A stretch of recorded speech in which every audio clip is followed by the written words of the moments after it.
Good morning. This is Brenda Meller. I'm one of the Fab Five Troy Affinity Group chairs for Inforum. I want to say good morning and thank you for joining us. To all of our attendees, I think we've got around 30 to 40 people virtually joining us, and we're also broadcasting today's talk live on Facebook. And I'm very proud to introduce our speaker for today, who is Carole Leigh Hutton. So Carole Leigh, I'll have you go ahead and take the floor, and we'll talk about don't waiting for them to fix it. Thank you, Brenda. Good morning, everyone. And thank you for giving me an excuse to actually put a real shirt on and earrings on this morning, because I was worried that I'd forgotten how to do those things over the last, 8 weeks or so of this weird sort of isolation. So this is one of my favorite things to talk about. Don't wait for them to fix it.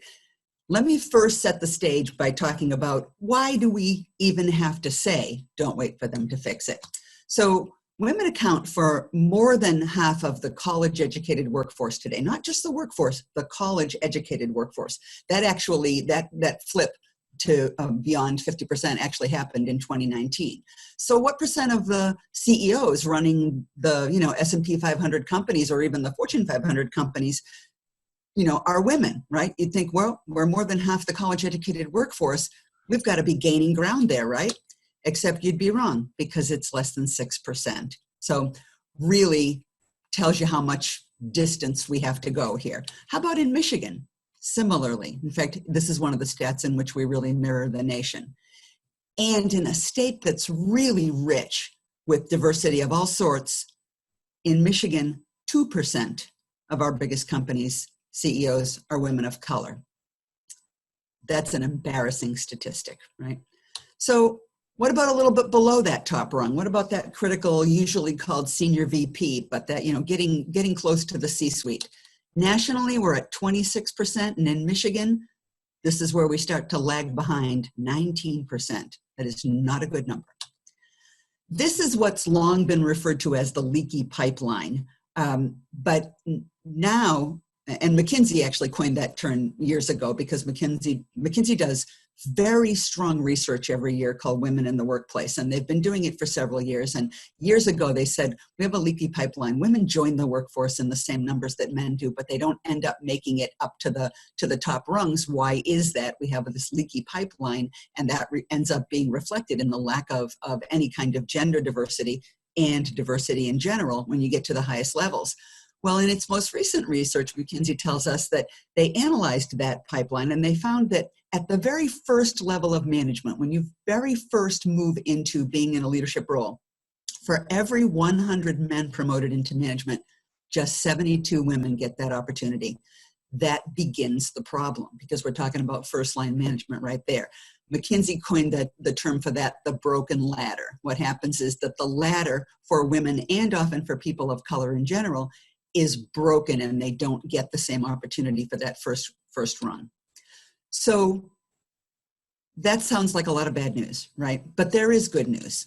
The time is right. This is a good time to be talking about this and doing this. More companies than ever before are prioritizing diversity, equity, and inclusion. They're building it into their recruiting and managing timelines. 40% of US companies report having actual action plans. 41% say they have strategies of hiring women directly into leadership. Companies are really beginning to use tools like gendered language. Gendered language is subtle, but in job postings that use language that subconsciously appeals more to men, it actually weeds women out from even applying for the promotion or for the position. Gendered language can be manipulated to actually encourage women to apply, and smart companies are doing that right now. That is making a difference. And then, thank goodness for millennials, because millennials have been, for some time now, actually asking these questions and raising these expectations during their interview and recruitment process. That is what makes a difference. Numbers count. So what can we do for ourselves? We're not waiting for them to fix it. There are 5 key areas where women can use our power. First is knowing and being able to use the business case. There is a great business case for diversity. The second is networking, which many of you put in the chat at the beginning when you're talking about what can you do. And you're right, networking is so critical a tool. Third, using and understanding mentors, sponsors, and coaches, 3 very different things. Fourth, seeing men as allies, not as enemies, not as oppressors, as allies. You do not get anywhere by treating them otherwise. And then fifth, what can you do as an individual for yourself and your own behavior? So let's start with the business case. Companies with female CEOs or CFOs do better. That's a fact. The data on this is just stunning, and it is stacked up. 6% better in profitability over 24 months, 20% increase in stock price. Companies with the most gender diversity, 21% more likely to outperform their peer companies on profitability, 27% more likely to have superior value creation. These are different studies. Okay, this is not one piece of data. These are multiple pieces of data from different sources.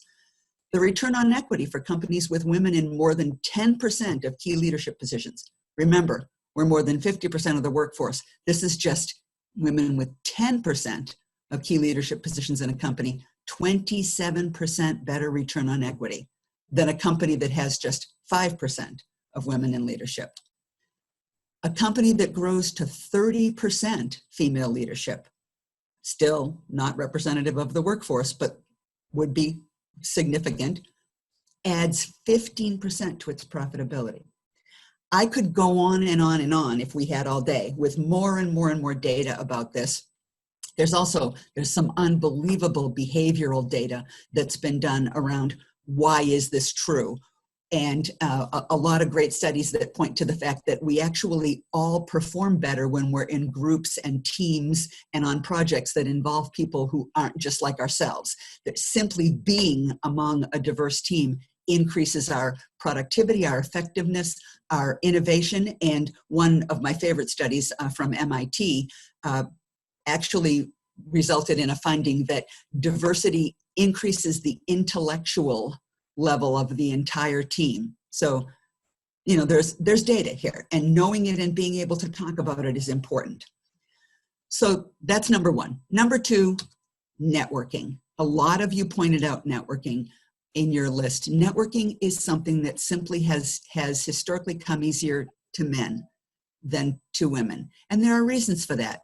So it turns out women need a different approach to networking than men do.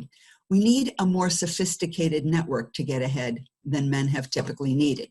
We need this broad multi-hub network, which is exactly what men need. You need to meet a lot of people. You need to make a lot of connections. I saw a lot of, connect with me on LinkedIn going on in the chat during the introductions, and that's smart. That's very smart. But women also need a close inner circle network, which men aren't so dependent upon. And the data shows that if women don't have both, they tend not to get to where they want to be. So there is a quality over quantity aspect in that close inner circle piece that's different. Women benefit more than men do to a strategic approach to building their network. Men tend to benefit more from simply quantity. So you want to make all those LinkedIn connections. You want to make all the introductions you can possibly make. But at the same time, you want to look at your network and say, how do I tier it? Is there a close inner circle tier where I really have people who I can depend upon and I trust and I know, not peers in my office always, not just the people I work with, but beyond that, people in my industry, people outside my industry, but people on whom I can depend for guidance, for information, for support, for just sort of knowing what's going on. That's really important for women. So think about that as you think about your own network. One of the toughest things you'll ever do is try to assess your network and determine, is my network really working for me? And you got to do that because your network is not the same as your friend circle, right? It needs to be a bigger, more reliable, and more sophisticated than that. Take a look at your network. Point number 3, mentors, sponsors, and coaches. These are very different things. And the easiest way I can think of to make that distinction is in this way. Mentoring happens when you're in the room. Sponsoring happens in a room you're not in. And coaching is a very different one-to-one interaction that happens over a period of time. You secure mentors first. You should have mentors throughout your career. You should have a variety of mentors, and you can have different mentors at different times. I have been the beneficiary of genuine supportive mentorship. And I've been a mentor to people. I've been a mentor to people who I've barely met face to face, but who lived, thousands of miles away from me. But I was able to provide mentorship and support and guidance in a relationship that ended up being sort of the classic professional mentorship relationship. And here's some data. Women who have mentors are more likely to apply for promotions. Since women don't always raise their hands, that's significant. Sponsors come a little bit later. A sponsor is someone who will put your name forth when you're not in the room, a room you maybe would like to get into one day, but you're not in it. Sponsors are the people who are higher up in the company, have a lot of influence, could be higher up in an organization nationally, not in a company, but in an association or an affiliation that you want to be a part of. But sponsors advocate for you on your behalf when you're not there and when you can't do that yourself. We need that. Women with sponsors are more likely to get promotions and jobs. So if you have a mentor, you're more likely to apply. If you have a sponsor, you're more likely to be successful. There's data behind that. And then coaches. The important thing to know about coaches is that successful executives all use coaches. People have a tendency to think if my employer suggests I need a coach, that means that they're saying I have a weakness or a problem. No, just the opposite. The more successful you are in a company, the more likely you are to have coaching. And coaching is an extremely useful tool. I know we have some coaches in this room right now in this group, and they know and they can tell you coaching is so valuable that the biggest executives, the most successful people in the corporate world rely on coaches and credit coaches for getting them there. So you want to seriously understand the difference between the mentoring relationship where you're getting some knowledge, some expertise, some advice, helping you build your confidence, helping you think about opportunities and whether you should consider them. The sponsor who's really working for you where you cannot, who's including you in their network and giving you opportunities, but most importantly, is putting your name forth, even when you might not think your name should be put forth. And then a coach, that's a different skill set. Coaching is not something that anybody can do. Anybody can be a mentor. Not everybody can be a coach. So understand the opportunity. And if you are offered the opportunity to have a coach, grab it. It's a difference maker. It really is, as a lot of successful executives will tell you. So that was number 3. Number 4, men as allies. Men often feel left out of the conversation when we talk about the need to advance women. And that's a problem for a couple of reasons. One is that nobody wants to work in a camp where there's divisiveness and hostility, but also men still have the numbers. If we don't make men our allies, we won't make progress. One of the flaws, particularly in my generation, for women who entered the workforce in the 70s, is that we saw it as an us-them, a we-they. The problem is you don't make progress if you leave out of the conversation the people who are in a position to actually make that progress happen. So again, data, right? Evidence shows that when men are proactively brought into the conversation and help to work on the issue, 96% of a workplace will see real progress. That's not lip service, that's men at the table helping the conversation. When men are not engaged in a diversity initiative around gender diversity, only 30% of the workplaces see real progress. So how do you talk with men about gender diversity? You talk with them about the opportunity to be transformative, to be a real champion.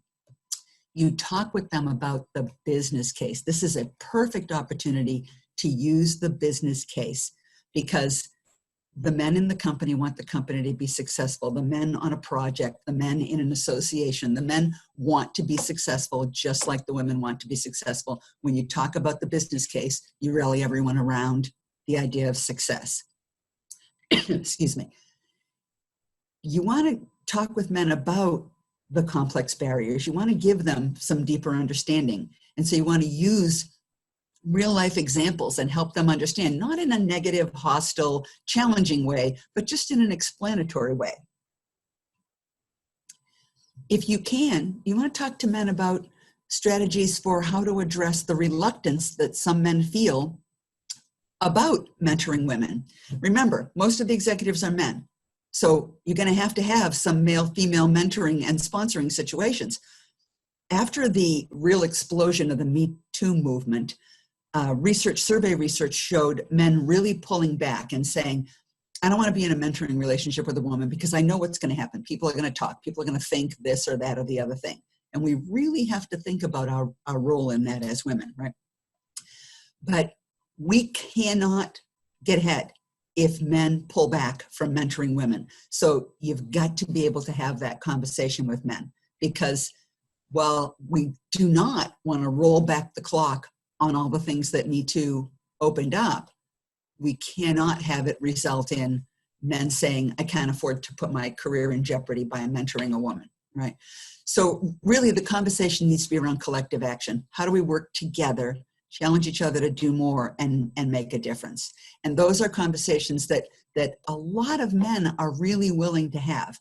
We have Men as Allies Roundtable at Inforum. They're C-suite level men who understand these initiatives and the importance of it. And we're doing one of our new virtual Inforum pieces as a podcast series, and one is Meet Her, Women of Accomplishment, but the other is Meet Him, and it's male allies. And they're talking about their work on gender diversity and why they understand the need to do it. There are lots of really good male allies out there, so we have to think about them in that context. So then finally, you. This is a not so subtle image of a woman captaining her own ship, right?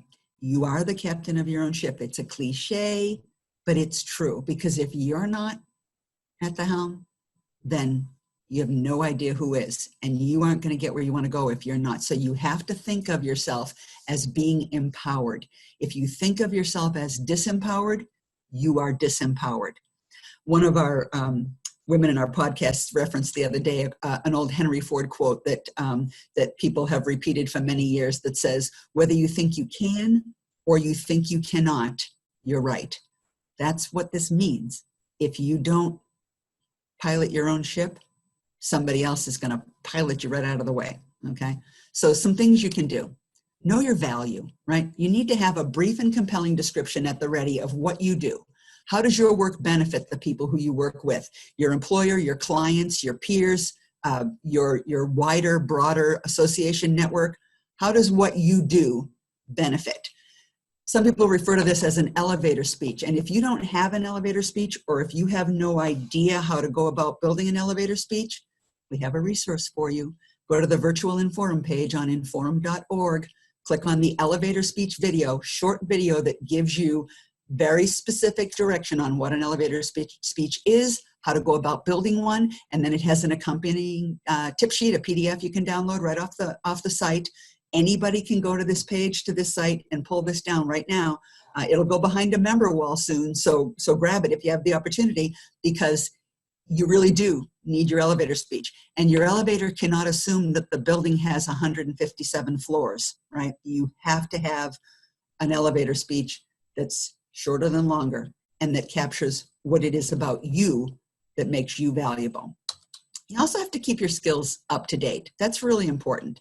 Don't let your skills slide and then expect someone else to make up for that deficit for you, right? Very, very important.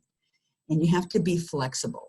This is a challenge that women have in the workforce. In part, it's a challenge because we know we carry more burdens outside the workforce than men have typically had to over the history of their working careers. But we have to find ways to be adaptable and flexible, because women tend to end up with the reputation in the workforce of not being flexible. And in fact, flexibility, it really is a skill of ours. We multitask very well. We really are flexible, but we have to bring that flexibility to the workforce, not just to the struggle we're trying to achieve in our own lives. Another really important point for women is we've got to support and encourage the women who work above us, below us, and beside us. One of the saddest things I hear when I talk to women executives is that they often do not feel the support of other women in the organization. Now, this comes about quite naturally because for a very long time, particularly, much of my working career, very aware of this, if a woman got a promotion, then all the other women would say, okay, well, that, she got the spot, she got the one, that's it. There's no room for us because, they're not going to put two women up there in the C-suite. That led to seeing peers as competitors and thinking of gender diversity as a zero-sum game. And for some time it was a zero-sum game. But we really have to move past that now. We have got to nurture and support women. When a woman gets a promotion, we need to celebrate that, and we need to be all about supporting that. I'll never forget this meeting with a CEO of a company in Southeast Michigan who said when she moved into the CEO role for the first time, she felt this immediate lack of support. And when she made her first decisions, her first promotions, she felt like she got criticized for promoting a man into a critical role. Then when she promoted a woman, the men said, oh, now she's only going to promote women. Women really need to be proactive about this. We need to support women in other roles, because if we see that as a loss to us, then we're doing something wrong in our own careers. We need to be more supportive, and we need to get past this notion, because if women don't feel it, then it's not there. Part of a corollary to this is amplifying the voices of other women.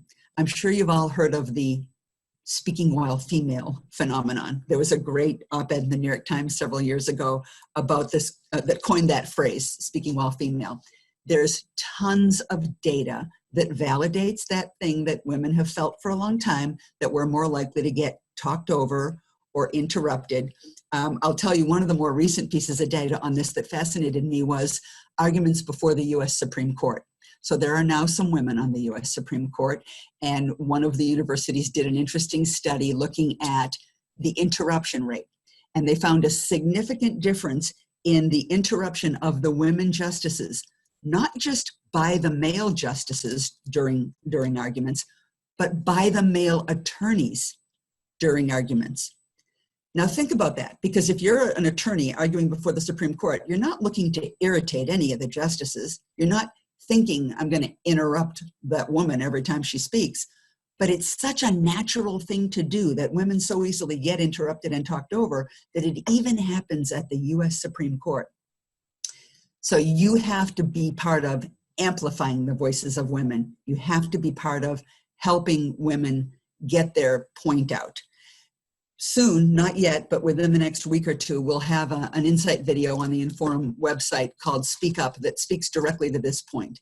This is really important. The research on this goes back to 1975, and the data we'll talk about in that insight video is just fascinating, because it's very clear that women get interrupted and women get talked over far more than men. And women, will be in a conference room in a meeting and will express an idea and it won't take hold. And then 5 minutes later, a guy will express that same idea and it'll be, plan A. You have to say, hey, I liked that idea when Mary said it, and I like it just as much when Joe said it. You have to be amplifying the voices of women. For yourself, you need to project confidence even when you don't feel it. Men are good at this. They really are. There's this thing called the confidence-competence conundrum, and that confidence can get mistaken for competence, but confidence can also fill in competence gaps, and men use that well. Women need to use that too. You also have to ask for meaningful developmental feedback. There's a lot of good research about the difference in performance appraisals. Women tend to get performance appraisals that talk about their behavior and demeanor, and men tend to get performance appraisals that talk very specifically about their work. You have to push for performance appraisals that talk about your work, because if we don't push back, we end up with performance appraisals that later on don't help us get promotions. And you have to ask for help. There's no shame in asking for help. We all need to ask for help. We need to teach our kids to ask for help early and often. Asking for help is a good thing. I know I have a colleague and a former colleague in this room who are thinking, I have no problem asking for help. I ask them for help all the time. Help is a good thing. It's a smart thing. We have to dare to apply. There's research that shows that women don't apply. Men are much more likely to apply.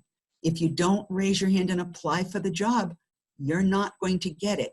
Women are more likely to wait passively to be tapped for a position. We often hear from recruiters. We work with a lot of recruiters at Inforum, and recruiters tell us women don't take the call.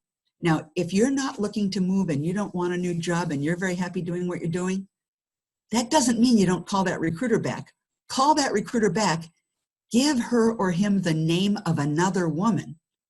And you've just done two things. You've improved your network in two ways. You've improved your network because you now have that recruiter in your network, and you've helped somebody whose work you know.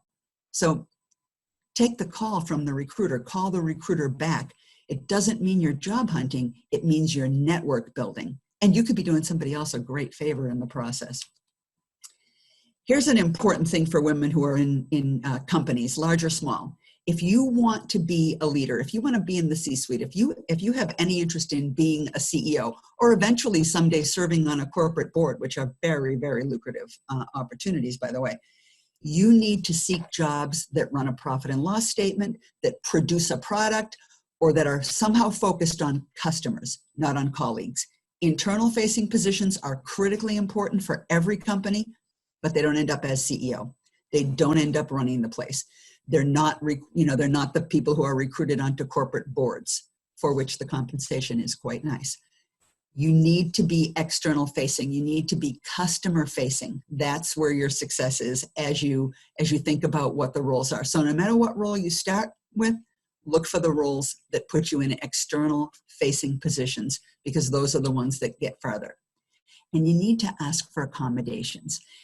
There's more data behind this too. And I don't mean to seem like a broken record, but I will tell you the data on all of these things is so rich that that's why we know that we have to break these cycles. So I'll give you a great example about accommodations. A position gets posted and it's a better position with a better salary, but it says it's going to require 40% travel. And a woman will look at that and say, I can't do 40% travel, and walk away from it. And a man will look at that and say, I'd be great at this job. And he'll go in and say, I'm your best choice for this job, but I can really only do 25% travel. And he'll negotiate that travel down and he'll get that job. So men are very willing to ask for accommodations. Women struggle with asking for accommodations. Study after study shows they're less likely to do it and more likely to assume they won't get the accommodations. Maybe that's the history of not having gotten accommodations, but they can be made. And so we have to ask, we have to be aggressive about these things. It's always an opportunity to push for what you want without being pushy for what you want. Women have this likability penalty that we've always worried about, right? If we feel like if we're too assertive, then we're aggressive, and then we get labeled as pushy or bitchy. And we're always walking that line. That takes you back to why you're building alliances with men, because it's men who need to understand that that's not being pushy, that's being assertive, and assertive is a good thing for everybody in the company to be.